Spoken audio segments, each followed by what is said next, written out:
तो इस लेवल पर हम लोगों को बात करनी है। हमारी जो तैयारी होगी वो इंटरनेशनल लेवल की होगी, क्योंकि आईएएस की जो परीक्षा है वो राजा की परीक्षा है, और राजा राज्य से बनता है, राज्य पर शासन करने से बनता है। तो हम ये बता रहे हैं कि हमारी मॉडर्न हिस्ट्री का जो सबसे बड़ा पड़ाव होगा वो बादशाह स्ट्रांग होगा। क्यों? उसके स्ट्रांग होने का रीजन होगा स्ट्रांग आर्मी, दूसरा होगा स्ट्रांग एडमिनिस्ट्रेशन, तभी स्ट्रांग आर्मी होगी, पैसा आएगा तभी होगी, और तीसरा क्या है, जनता के मन में आपके प्रति भाव होना चाहिए, स्टेटस ऑफ बादशाह।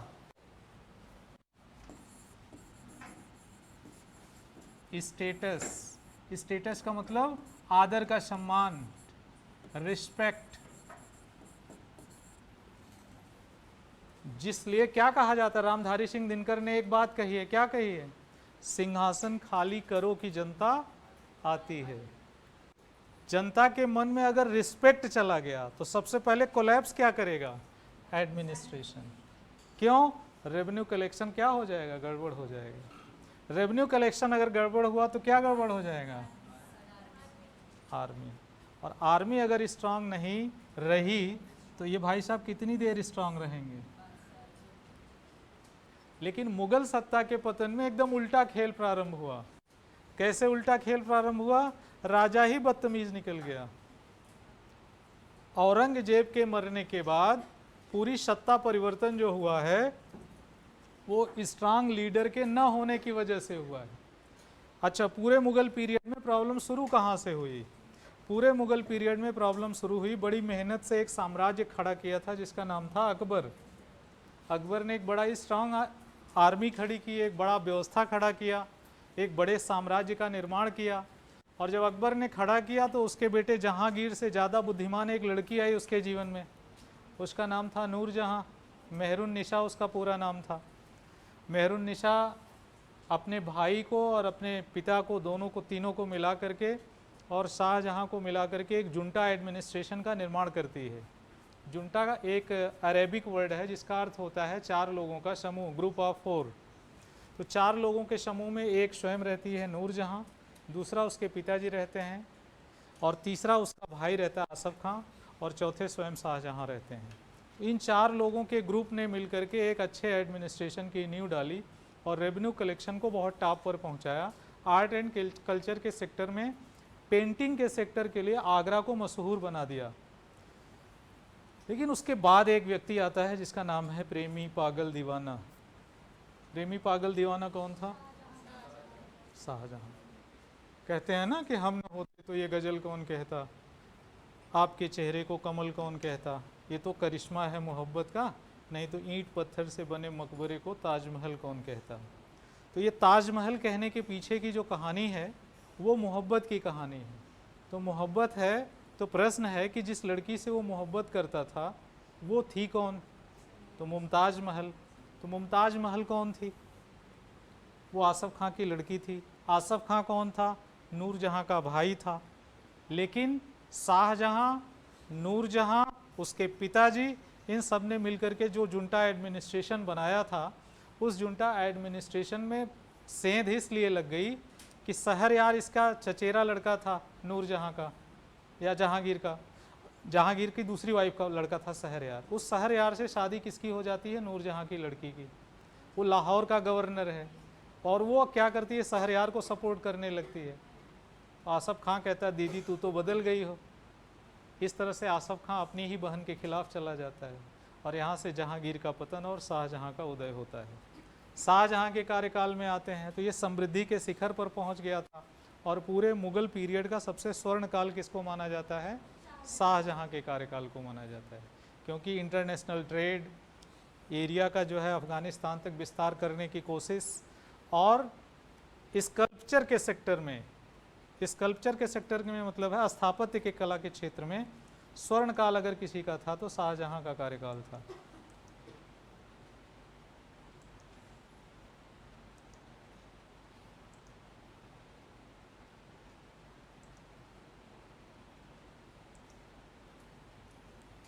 ठीक है ना? अब ऐसी परिस्थिति में आप देखेंगे कि कैसे ये सत्ता परिवर्तन हो रहा है और कैसे एक दूसरा युग प्रारंभ हो रहा है। मैंने बताया था कि आधुनिक काल का जन्म अकबर के ही समय से प्रारंभ हो गया था, क्योंकि ईस्ट इंडिया कंपनी का जन्म कब हुआ था? 1600। तो 1600 से लेकर के ये भारत कब आते हैं?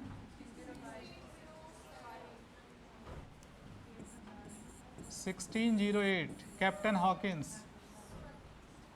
हॉकिंस आता है, खान बाबा की उपाधि दी जाती है, मनसब दिया जाता है। जब कैप्टन हॉकिंस 1608 में आता है तो अकबर का कार्यकाल खत्म है, जहांगीर का कार्यकाल शुरू है। लेकिन जहांगीर के कार्यकाल में आने के बावजूद ये हाँ बेटा बोलो, दिल के अरमान निकल गए हैं तो निकाल दो। 1707 में औरंगजेब के मरने के बाद कंपनी क्यों एक्टिव हुई? लगभग 100 साल बाद। हालांकि ये लूटना पाटना इंडोनेशिया से शुरू कर दिए थे। अच्छा, पूरे विश्व का परिदृश्य हम आपको समझा दें, क्योंकि सिलेबस समझा रहे हैं तो विश्व का परिदृश्य समझाना जरूरी है।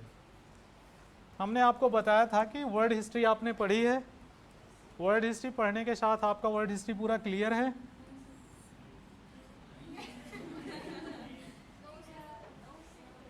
वर्ल्ड हिस्ट्री का मतलब हो गया कि अंतर्राष्ट्रीय स्तर पर कैसे कैसे परिवर्तन होता है, ये स्पष्ट होना चाहिए।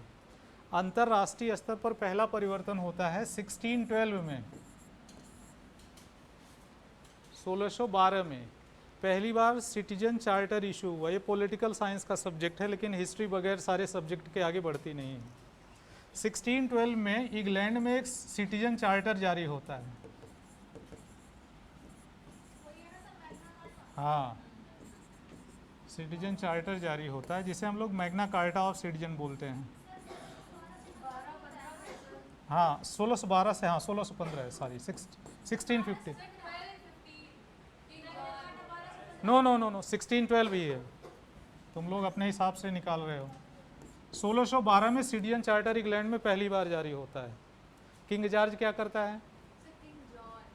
किंग जॉन तो रूलर है ना, जिसने एक अधिकार को स्वीकृति दी है, लेकिन इसको तैयार करने का काम पहली बार किसने प्रारंभ किया है? कंपनी ने प्रारंभ किया है। क्यों प्रारंभ किया है?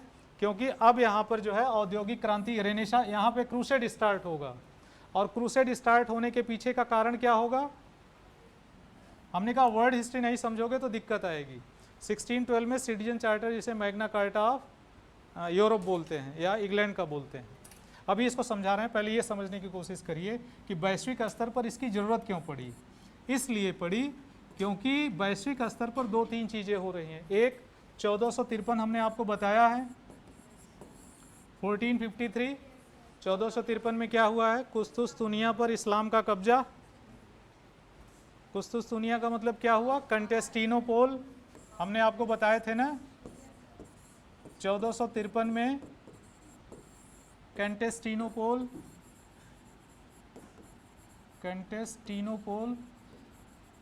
पर किसका अधिकार हो गया? इस्लाम का। और इस्लाम का अधिकार होते ही भारत इनके क्षेत्र से बाहर चला जाएगा। क्यों?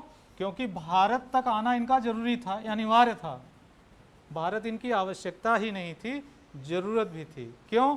क्योंकि यहाँ से ये क्या ले जाते थे? काली मिर्च, स्पाइसेज, और स्पाइसेज को ले जा करके ये क्या करते थे? मीट का प्रिजर्वेशन करते थे। इनके यहाँ खेती तो होती नहीं है, इनके यहाँ 8 महीने तो बर्फ जमी रहती है, तो बर्फ में खेती कौन सी करेंगे? तो प्रिजर्वेशन ऑफ मीट खाना इनकी मजबूरी है।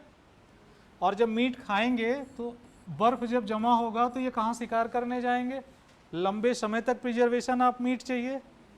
इसीलिए KFC एक इंटरनेशनल नॉन वेज का रेस्टोरेंट है, और उसमें इसी मेजरमेंट को अचीव किया गया है जो इनके समय में डिस्कवरी की गई है। क्योंकि ठंडा है तो इन्हें इंटरनेशनल लेवल पर किसी फ्रिज की या कोल्ड स्टोरेज की तो ज़रूरत है ही नहीं, ऑलरेडी नेचर ने इनको फ्रिज बनाया हुआ है। तो उस फ्रीजर से बचने के लिए कोई भी टेम्परेचर अगर -4 डिग्री सेल्सियस से नीचे चला जाता है तो वो अपना टेस्ट और प्रोटीन दोनों खो देता है। तो उसको गर्म करने के लिए सबसे बड़ी चीज़ की क्या ज़रूरत होती है? टेम्परेचर मेंटेन रहे 4 डिग्री सेल्सियस के आसपास। आप पैकेट का दूध आज खरीदिएगा, देखिएगा उसका प्रिजर्विंग टेम्परेचर क्या है, 4 to 8 डिग्री सेल्सियस। इसके बीच में अगर तापमान है तो दूध के खराब होने के चांसेस सबसे कम रहेंगे, ठीक है।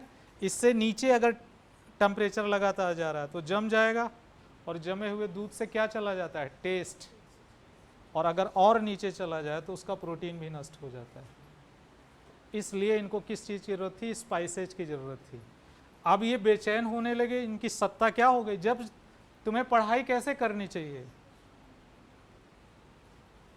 यही रात अंतिम, यही रात भारी, अभी नहीं तो कभी नहीं। तुम अपने जीवन को जब दांव पर लगा करके पढ़ोगे तो हर चीज़ समझ में आएगी, और जब तुम अपने आप को रिलैक्स और कैजुअल होकर के पढ़ोगे तो हर चीज़ में प्रॉब्लम आपको नजर आएगी, तब तुम्हारा दिमाग प्रॉब्लम की तरफ भागेगा। और जब तुम्हारे सामने इसके अलावा, सफल होने के अलावा कोई रास्ता नहीं होगा। बिहार से ज़्यादा बच्चे आईएएस में क्यों होते हैं, एक ही रास्ता है, या तो आईएएस बनेंगे नहीं तो रिक्शा चलाएंगे, दूसरा कोई रास्ता है नहीं। उनके यहाँ दो वर्ग है, अपर क्लास और लोअर क्लास। मीडियम क्लास उनके यहाँ बहुत कम एग्जिस्ट करता है, तो उन्हें राजा बनने का शौक बहुत होता है। गरीब आदमी सपने बड़े लंबे लंबे देखता है, इसलिए वो क्या करेगा, राजा बनने की दौड़ में शामिल होगा, और राजा बनने की दौड़ में जब शामिल होगा तो अपनी पूरी ताकत से लड़ेगा। अपनी पूरी ताकत से बाबर लड़ा तो क्या किया, मुगल साम्राज्य की स्थापना की, जिहाद का नारा दिया ना उसने, अभी नहीं तो। जिहाद का मतलब क्या है, अपनी पूरी ताकत से लड़ो और कुछ नहीं। हाँ, तेरे वादे का तू जाने, मेरा इतना इरादा है, जब ये सांस टूटेगी तभी आस टूटेगी। Till the last breath you have to fight and don't give up easily, that is the mean of जिहाद। हम लोग जिहाद का धार्मिक अर्थ लगाते हैं, हम लोग बेवकूफ़ हैं। जो भी लड़ाई में जाएगा जिहाद ही करेगा। जिहाद का मतलब है आखिरी सांस तक और पूरी ताकत से लड़ना। महेंद्र सिंह धोनी सबसे बेहतरीन कप्तान क्यों माना जाता है, आप लोग लगेगा हिस्ट्री में भी प्रवेश कर गए, इसलिए क्योंकि वो कहता था जब तक मैच की अंतिम बॉल न डाली जाए अपनी अंतिम कोशिश करते रहो, फैसला ईश्वर के हाथ में है, और जो भी हो जाए उसको तुम स्वीकार करो। क्योंकि अपने जीवन में एकमात्र फाइनल खेलने वाले यशपाल शर्मा कौन थे, जो जोगिंदर शर्मा, जिन्होंने T20 2007 का विश्व कप का फाइनल खेला, और वही उनके जीवन का अंतिम मैच हो गया, जबकि उनकी वजह से इंडिया ने वर्ल्ड कप उठाया था, और उन्हीं की वजह से इंडिया हार भी रही थी। लेकिन उसके बाद BCCI ने उनको अवसर नहीं दिया, चूंकि वो डर रहे थे। मिसबाउल हक खेल रहा था, और मिसबाउल हक के सामने जब वो बॉलिंग करने गए तो कांप रहे थे, और तुरंत मिसबाउल हक ने उनकी पहली ही गेंद पे छक्का मार करके प्रेशर और बढ़ा दिया। महेंद्र सिंह ने बुलाया कि जो कर सकते हो बस उसी पे सोचो, जो तुम्हारे हाथ में नहीं उस पर कंसंट्रेट करोगे तो जो हाथ में है वो भी चला जाएगा। इसलिए do your level best, what's comes out doesn't matter. अपने लेवल पर बेहतर करने की कोशिश करो, परिणाम की चिंता कर करके तुम परिणाम को खोने की टेंशन में पड़ जाओगे। इसलिए अपने लेवल पर तुम बेहतर करने की कोशिश करो। और प्रेशर में सिर्फ तुम नहीं हो, प्रेशर में मिसबाह भी है। जितने गलती करने की संभावना तुम्हारी है उससे जस्ट डबल गलती करने की संभावना उसकी भी है, क्योंकि उसका भी अंतिम ही विकेट है।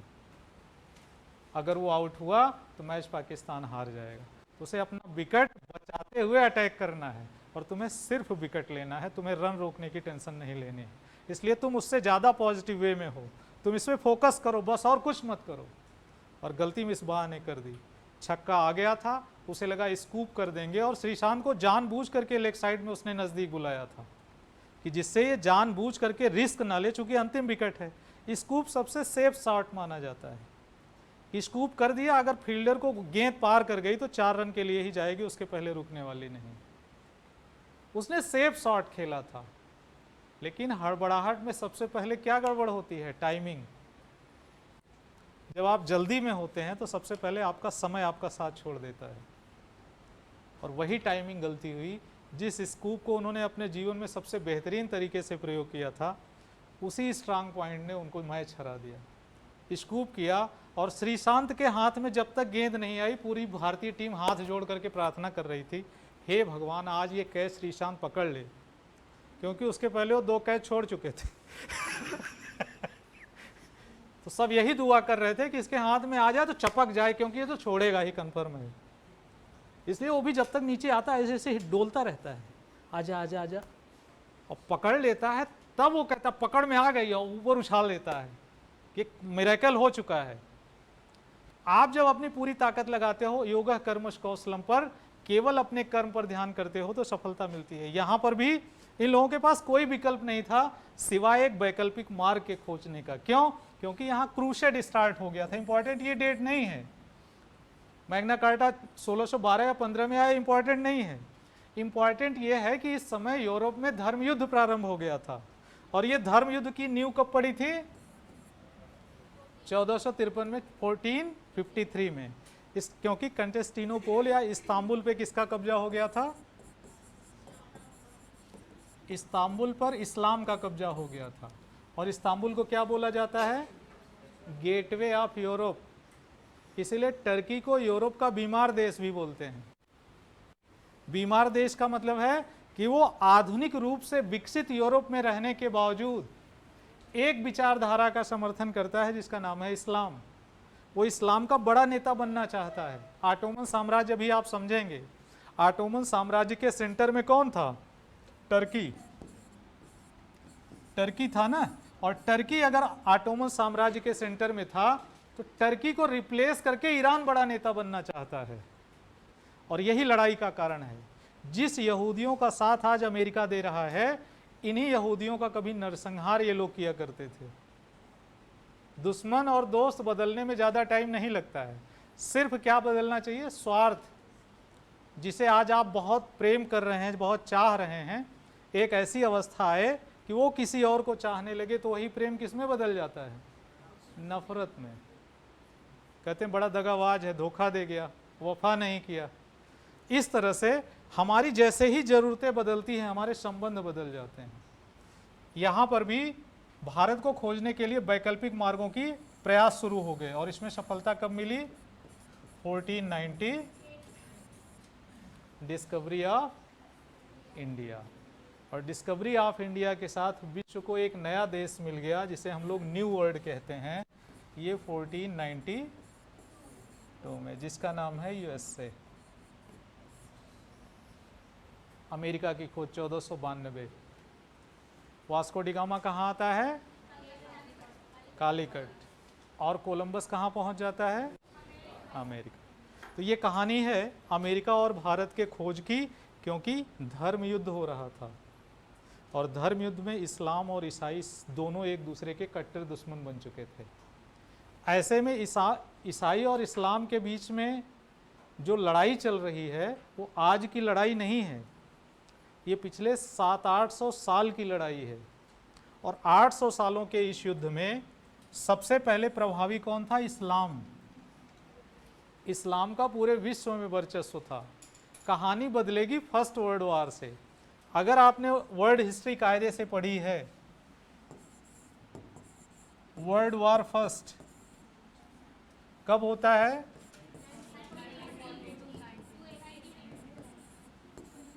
यही तो काल है ना प्रथम विश्व युद्ध के। और प्रथम विश्व युद्ध का अगर कार्यकाल यही है तो इस समय डिक्लाइन ऑफ किसका हो जाएगा? Decline of Britain. क्यों हो जाएगा? क्योंकि उस समय तक यूरोप में कई देश औद्योगिक क्रांति के कारण शक्तिशाली बन जाएंगे, जैसे इटली, जर्मनी और अदर कंट्रीज, अदर जितनी यूरोपियन कंट्री हैं जैसे स्पेन है, पुर्तगाल है, ये सब इंडस्ट्रियलाइजेशन के कारण क्या हो जाएंगे? रिच कंट्री बन जाएंगी। और रिच कंट्री बनेंगी तो ऐसे में ही एक और कंट्री है जिसका नाम है फ्रांस। फ्रांस की सबसे बड़ी राइवलरी कौन है, किससे है? ब्रिटेन से। अब पूरे विश्व में हमारे मॉडर्न हिस्ट्री के बेसिक पड़ाव पर आएंगे कि जहाँ से सारे टीचर स्टार्ट करते हैं हम वहाँ से नहीं करते हैं। हम करते हैं पहले कैनवास बड़ा करते हैं, उसके बाद हम आपको बताते हैं कि कैसे कैसे पतन होता है, फिर कैसे लड़ाई लड़ी जाती है। फ्रांस और ब्रिटेन औद्योगिक क्रांति का सबसे ज़्यादा लाभ उठाने वाले देश थे। औद्योगिक क्रांति में किस चीज़ की ज़रूरत थी? मैंने आपको बताया था औद्योगिक क्रांति के लिए सबसे बड़ी चीज़ की ज़रूरत होती है कि एक तो फंड अगर आएगा तो क्या होगा? Research and development, research and development होगा तो किसी न किसी कंपनी की जरूरत होगी, कंपनी बनेगी, कंपनी बनेगी तो कौन आएगा, इसके साथ आएगा इंडस्ट्रियलिस्ट, इंडस्ट्रियलिस्ट आएगा। ये फंड के, ये कंपनी क्या करेगी, रिसर्च एंड डेवलपमेंट किसके थ्रू करेगी, फंड के थ्रू। अब ये फंड जब यहाँ लगाएगी और कोई आउटकम आएगा तो क्या कमाना चाहेगी, प्रॉफिट, प्रॉफिट कमाना चाहेगी। तो प्रॉफिट तो हमारा प्राचीन काल से चला आ रहा है, हम लोग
हाँ वॉइस, वॉइस के लिए बेटा बुला रहे हैं, उसकी बैटरी ख़त्म हो गई।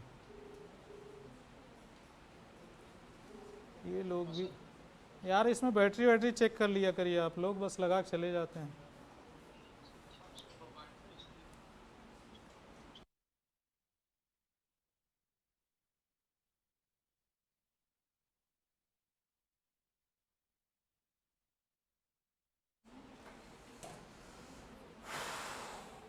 यहाँ तक बात आप लोगों को स्पष्ट हो रही है ना। मॉडर्न हिस्ट्री में क्या कवर करना है वही बताने जा रहे हैं।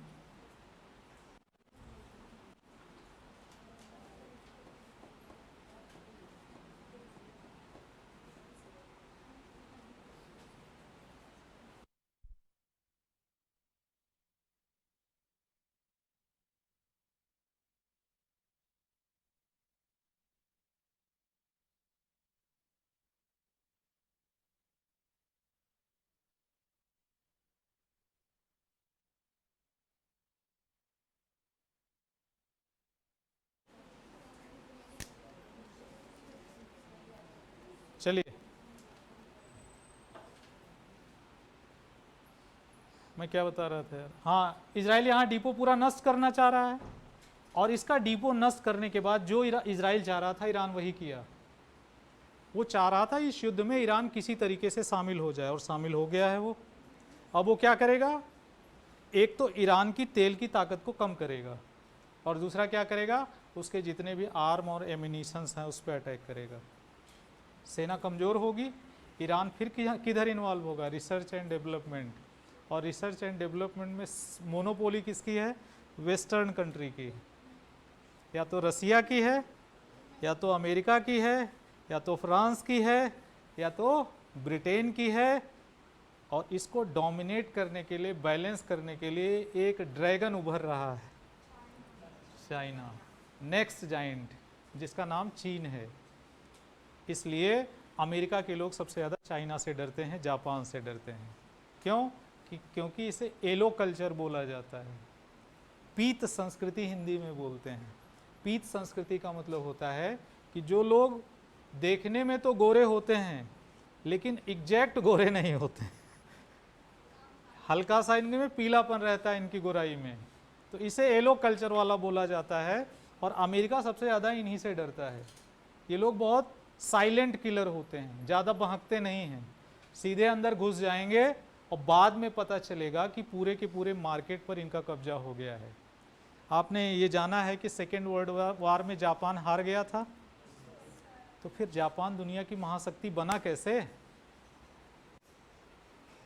कभी सोचा आपने? जापान तो बर्बाद हो गया था ना, जिसके 2 शहर भाप बन करके उड़ गए हों, हिरोशिमा और नागासाकी, जहां हर 2 घंटे पे भूकंप आता हो, जो भूकंप के वलय क्षेत्र में आता हो, प्रशांत महासागर की पेटी में आता हो, अग्निवलय के क्षेत्र में, फायर बॉक्स क्या बोलते हैं उसको, ring of fire, ring of fire में जो इस देश एग्जिस्ट करता हो, रिंग ऑफ फायर में एग्जिस्ट करने के बावजूद, हर 2 घंटे में हिलने के बावजूद, वो जापान आज दुनिया का सबसे बड़ा डोनर कंट्री है। पूरी दुनिया में सबसे ज़्यादा अनुदान कौन बांटता है? जापान बांटता है। कैसे? ये मिरेकल कैसे हुआ?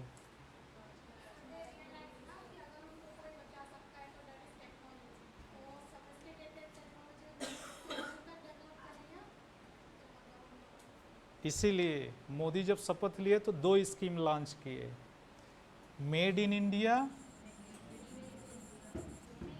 मेड इन इंडिया और make in India. Make in India, made in India का मतलब अमेरिका का एप्पल मोबाइल है तो इंडिया में बने, चाइना का वीवो है तो इंडिया में बने।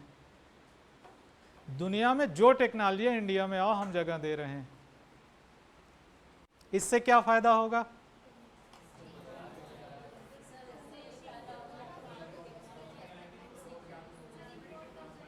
हम इतने समझदार नहीं कि हम किसी टेक्नोलॉजी समझ जाएं। मारुति सुजुकी लिखा है ना, मारुति सुजुकी कार देखी होगी आप लोगों ने, उसके पीछे मारुति सुजुकी क्यों लिखा रहता है?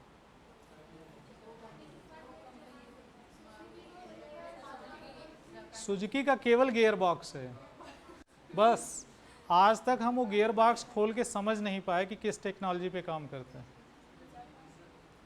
हाँ, अब डालने लगा है, शुरू में जब आया था। और कितनी परसेंट की भागीदारी है उसकी मारुति के साथ? अब तो मारुति अपना खुद का निकालने लगी, डिजायर उसने सुजुकी को हटा दिया, अब तो हम अपना गियर बॉक्स बनाने लगे हैं। हमने सुजुकी से ये एरिया भी छीन लिया है, लेकिन ये एरिया छीनने में 2010 के बाद से डिजायर आने लगी। इसके पहले सुजुकी डिजायर आती थी, मारुति सुजुकी डिजायर। 2010 के पहले के मॉडल में आप जाएंगे तो उस पर मारुति सुजुकी दोनों लिखा रहता था, लेकिन 2010 के बाद के जब आप उसमें जाएंगे तो देखेंगे केवल मारुति लिखा रहता है और डिजायर लिखा रहता है। क्यों? क्योंकि उसने गियर बॉक्स अपना डालना शुरू कर दिया है भारत ने। अब हम टेक्नोलॉजिकल एडवांसमेंट में जा रहे हैं, और जा रहे हैं तो जापान को पीछे छोड़ेंगे। इसलिए तो वो गाना गाया गया था ना, मेरा जूता है जापानी। गियर बॉक्स हमारा नहीं था, उनके दम पर चलते थे हम। ये जूता है जापानी। हमारी चाल कौन निर्धारित कर रहा है? जापान। ये जूता है जापानी, ये पतलून है इंग्लिस्तानी। साला मैं तो साहब बन गया पैंट शर्ट पहन के। हमारे यहाँ का कपास, जूट, वहाँ जा कर के वो लोग धागे में कन्वर्ट करते थे और इंडिया में आके बेच देते थे। हम उसकी स्पिनिंग करते थे, अपने यहाँ ही करके अपना ही कपड़ा खरीदते थे। सारी टेक्नोलॉजी हमारी डिस्ट्रॉय करेंगे ना। आर्ट एंड क्राफ्ट सेक्टर को क्यों डिस्ट्रॉय करेगा ब्रिटेन? क्योंकि उसका अपना माल बेचना है। और अगर हम अपने आप एबल रहेंगे, हम स्वेटर बुनना जानते रहेंगे। महिलाएं हमारे यहाँ की क्या थी? बेस्ट इंजीनियर थी। हमने क्या पकड़ा दिया? अरे छोड़ो, तुमसे बेहतरीन बेहतरीन मॉडल 100 रुपए में मिल रहा है। तो पहले क्या करता है? मार्केट डिस्ट्रॉय करेगा, अपने सामान फ्री में आपको दे देगा, जिससे महिलाओं की आदत छूट जाए स्वेटर बुनने की। और जैसे ही आदत छूटेगी, जियो ने पहले क्या आदत डाली? फ्री डाली ना। अब मजे ले रहा है। वॉलमार्ट ने पूरे अमेरिका के छोटे छोटे उसको खत्म कर दिया, स्टोर को। क्यों? एक के साथ 3 फ्री। आप बांट दो पूरा सामान, जरूरत ही ना पड़े। 3 साल तक कोई सामान खरीदे ही ना। 3 साल तक अगर कोई सामान खरीदेगा नहीं तो स्टोर रूम खोल करके एक छोटा सा दुकानदार अपनी दुकान पे ताला नहीं बंद कर देगा? और जब दुकान पे ताला बंद हो जाएगा तो अगली दुकान किसके चलेगी? वॉलमार्ट। बड़े बड़े शॉपिंग मॉल खुलेंगे, और बड़े बड़े शॉपिंग मॉल की विशेषता यह है कि एक ही छत के नीचे सब, कहीं जाने की जरूरत ही नहीं। आपकी सारी रिक्वायरमेंट वो पूरी कर रहा है, और सारी रिक्वायरमेंट पूरी करेगा तो इंडिजीनस डेवलपमेंट को क्या लग जाएगा? ब्रेक। आर्थिक कारण है सारे बदलाव के, यहाँ पे भी हो रहा है। अब हम आते हैं, यहाँ तक तो आप लोग समझ गए हैं ना? पूरी तरह से समझ गए हैं कि इस तरह से देखेंगे कि फंड, R&D, कंपनी, इंडस्ट्रियलिस्ट के जन्म ने क्या कर दिया? वैश्विक परिदृश्य को बदलने पर बाध्य कर दिया। ओके? लेकिन उस समय ना तो टेलीविज़न था, ना रेडियो था, ना इस तरह का कोई व्यवस्था थी कि हम अपना सामान कहीं पे भी जाके प्रचार कर पाते। ठीक है? तो इसके लिए क्या जरूरत थी? मार्केट की। जब इंडस्ट्रियलिस्ट आएंगे, उन्हें मार्केट के लिए क्या बनानी पड़ेगी? कॉलोनी। कॉलोनी का डेवलपमेंट करना पड़ेगा। अब इंडस्ट्रियलिस्ट जहां जहां निवेश करेंगे वो सारे देश कॉलोनियां बनाना चाहेंगे। इसलिए दक्षिण अफ्रीका, इंडिया और अन्य यूरोपीय देश के छोटे छोटे, लैटिन अमेरिका, इन सारे देशों में किसकी कॉलोनियां स्थापित हो जाएंगी? यहाँ इंडोनेशिया, कोरिया, इन सारे क्षेत्रों पर ये लोग क्या करेंगे? बंटवारा कर लेंगे।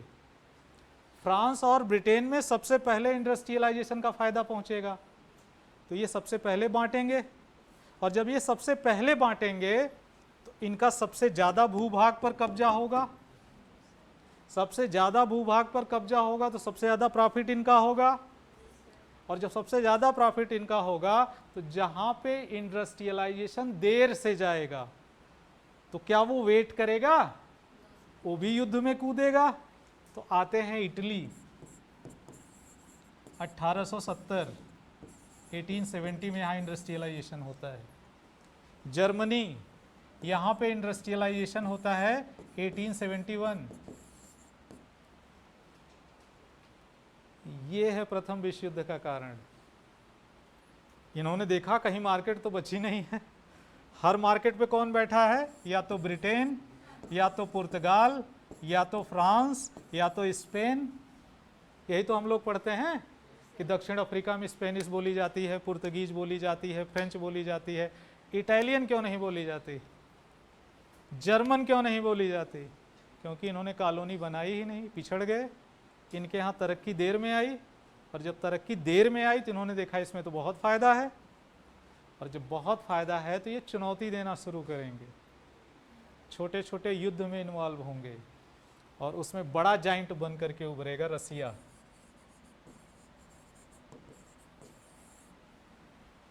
बड़ा क्षेत्र लेकर के आएगा, और ये क्या करेगा, मैनिपुलेट करना शुरू करेगा। कहा ठीक है चलो आगे बढ़ो, तुम लोग चलो पीछे से, मैं आ रहा हूँ। और रसिया ने क्या किया, वर्ल्ड वॉर फर्स्ट में भी प्लेयर की भूमिका निभाई। इसलिए वर्ल्ड वॉर फर्स्ट के बाद का जो रिजल्ट बना वो क्या बना, बाइपोलर वर्ल्ड, द्विराष्ट्र सिद्धांत। दो शक्तियों के बीच में, दो पोलर के बीच में पूरे देश एग्जिस्ट करते थे। एक तरफ रसिया था, दूसरी तरफ अमेरिका था। दो जो है खली निकल करके उभर के आते हैं फर्स्ट वर्ल्ड वॉर के बाद। क्योंकि फर्स्ट वर्ल्ड वॉर में कौन नष्ट हो जाएगा, जर्मनी, ठीक है। लेकिन इटली अभी भी जाइंट बनने की कोशिश में लगातार कोशिश करता रहेगा। नुकसान इनका भी होगा, ये भी कोशिश करेंगे, लेकिन जर्मनी पूरी तरह से तबाह हो जाएगा। सारे युद्ध का कारण किसे मान लिया जाएगा, जर्मनी को। और जब इसे मान लिया जाएगा तो जर्मनी पर वर्साई की संधि, वर्साई की संधि कहाँ हो रही है, फ्रांस में, और पूरी विश्व बिरादरी वहाँ इकट्ठा हो रही है। और जब पूरी विश्व बिरादरी इकट्ठा हो रही तो सब कहे हाँ, जर्मनी के सारे आइलैंड छीन लो, जर्मनी पर टैक्स लगा दो, जब तक ये भरपाई न करे तब तक ये टैक्स देता रहेगा। जैसे लोन देने वाले बैंक हैं, एक दिन आप डिले कर दीजिए उनका लोन रीपेमेंट करने में, अगले दिन से 35% ब्याज लगाना शुरू कर देते हैं। और अगर एक महीना आप डिफ़ॉल्ट कर गए तो आपके घर नोटिस पहुंच जाती है। और इसमें कौन शामिल है, आपकी न्यायपालिका, जुडिशरी, आपकी गवर्नमेंट, आपका लेजिस्लेचर। किसको सपोर्ट कर रहा है, बैंक को। कौन चलाता है, इंडस्ट्रियलिस्ट। एक महीना आप डिफॉल्टर कर दीजिए तो आपको अपराधी की तरह पेश किया जाएगा। और अमेरिका में अगर आप डिफॉल्ट करते हैं तो आपको अगले 25 साल के लिए पे ऑफ कर दिया जाता है कि पहले अपनी आर्थिक स्थिति सुधारिए, फिर बाद में रीपेमेंट करिएगा। इसीलिए एलन मस्क कहाँ पैदा होगा, यूएसए में। भारत में कोई पैदा होके दिखाए। वर्तमान व्यवस्था में चुनौती देता हूं कि भारत में कोई भी व्यक्ति दुनिया का सबसे बड़ा आदमी नहीं बन सकता। और जब तक हम अपने यहां नीतिगत परिवर्तन नहीं करेंगे तब तक हम दुनिया की नंबर 1 अर्थव्यवस्था नहीं बन सकते। नीतिगत परिवर्तन करने पड़ेंगे, क्योंकि जिन्होंने हमें सदियों से सोखा है, जब तक वो खोखले नहीं होंगे। और अमेरिका कमजोर कैसे होगा, एक तो उसका डॉलर कमजोर हो जाए, जिसकी तैयारी करने के लिए वैश्विक स्तर पर खूब प्रतिक्रिया चल रही है। ईरान का जो सेनापति मारा गया है सुलेमान, उसने लगभग अरेबिक कंट्री को कन्विंस कर लिया था कि डॉलर में तेल नहीं बेचना है, इसलिए उसकी हत्या कर दी गई। ईरान क्यों टारगेट पर है, क्योंकि उसको समझ में आ गया है पूरी ऑयल इकोनॉमी। और दूसरा, अमेरिका को भी समझ में आ गया है कि ईरान समझ रहा है सारी चीज़ें। और अगर ये समझ रहा है तो अमेरिका ये भी समझ रहा है कि ये लीडर बनना चाह रहा है। अमेरिका को समझ कौन नहीं रहा, हर कोई समझ रहा है, लेकिन दिक्कत यह है कि उसके सामने विकल्प किसको रखा जाए। एक रसिया था, टूट गया, तो अब तो वो अकेले खेल रहा है ना पूरे विश्व में। जिसे चाहेगा डिस्ट्रॉय करेगा, जिसको चाहेगा बनाएगा। बांग्लादेश को खत्म कर दिया ना। एक रिजर्वेशन की व्यवस्था थी, रिजर्वेशन की व्यवस्था सॉल्व होने के बावजूद सत्ता परिवर्तन हो गया ना। अमेरिका मोनोपोली चला रहा है। ऐसी पूरी स्थिति में वैश्विक परिदृश्य को समझने के लिए ये पूरा भूभाग आप समझ गए कि विश्व में कैसे सब परिवर्तन चल रहा है। चूंकि वर्ल्ड हिस्ट्री हमने नहीं पढ़ाया था आपको, इसलिए हमने उसका एक ग्लिम्स केवल आपको दिया है कि कैसे परिवर्तन हो रहे हैं। अब इमेजिन करने की जरूरत है भारत में। भारत में औरंगजेब की मृत्यु कब होती है, 3 मार्च 1700, ठीक है। और 1707 को जब इसकी मृत्यु हो जाती है तो मोहम्मद मुअज्जम क्या बन जाते हैं, मोहम्मद मुअज्जम पर यहाँ के राजा बन जाते हैं, किंग बन जाते हैं, बादशाह बन जाते हैं। इनका टाइम पीरियड क्या है, 1712।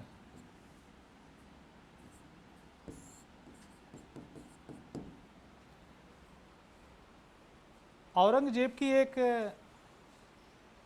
कह लीजिए महिला मित्र थी, उसका नाम आप लोग सोच सकते हैं औरंगजेब भी करेक्टर से गिर सकता है। औरंगजेब अपने आप को शाही दरवेश कहता था, जिंदा पीर कहता था, इस्लाम का कट्टर जो है अनुयायी कहता था। क्या वह व्यक्ति भी किसी लड़की से प्रेम कर सकता है? आप सोच सकते हैं। पुरुषों तुम जवाब दोगे कि महिलाएं देंगी? औरंगजेब किसी से प्रेम कर सकता है? तुम लोग जवाब नहीं चाहिए, मुझे औरंगजेब वाला चाहिए। तुम लोग तो किसी से कर सकते हो। औरंगजेब कर सकता है? कर सकता है। कैसे कर सकता है? उस लड़की का नाम था लाल कुंवर। लाल कुंवर। और जब ये मर जाएगा, हाँ बोलो, 3, हाँ 3 की थी। तुम्हारा तो बड़ा इसमें स्टोरी ठीक है। औरंगजेब की मृत्यु के बाद लाल कुंवर को पता है कि यहाँ के राजा कैसे नियंत्रित होते हैं। वो डोरे किस पे डाल देगी? मोहम्मद मुअज्जम पर। इसीलिए इसे लंपट मूर्ख भी कहते हैं कि पिता की गर्लफ्रेंड पे जो है इसका नजर था। ठीक है। और जब ये मर जाएगा तो जहांदार शाह आएगा, ये इस पे भी डोरे डाल देगी। इश्क जब गधी से तो परी क्या चीज है। ठीक है ना। और जैसे ही इन सब पर नियंत्रण करेगी, मुगल सत्ता का क्या हो जाएगा? परिवर्तन।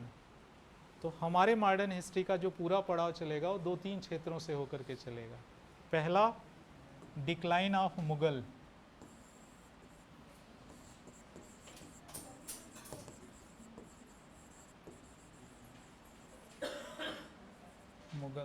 मुगलों का पतन।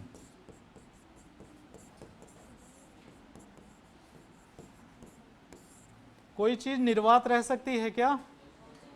किसी का पतन होगा तो किसी का राइज होगा।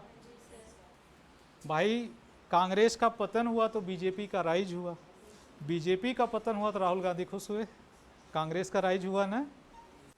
ऐसे ही पतन और उत्थान लगा रहता है। इनका पतन हुआ तो किसका राइज हुआ? Rise of Maratha. तो इसका चित्र ठीक उल्टा बना देना है ऐसे, राइज ऑफ मराठा।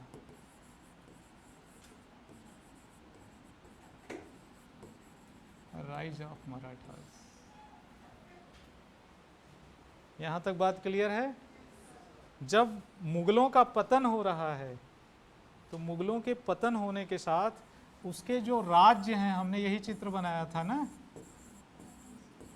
यही तो बनाया था। जब तक ये मुगल को पैसा देते रहेंगे तब तक तो इस सर्किल में रहेंगे, लेकिन इनको पैसा देना छोड़ करके जब वो मराठों को देने लगेंगे तो सर्किल से बाहर आ जाएंगे ना। और यही कहानी बतानी है आपको कि कैसे ये राज्य मुगलों से बाहर आते हैं और पुनः ये अंग्रेजों के अधीन चले जाते हैं। क्या मजबूरियां थी।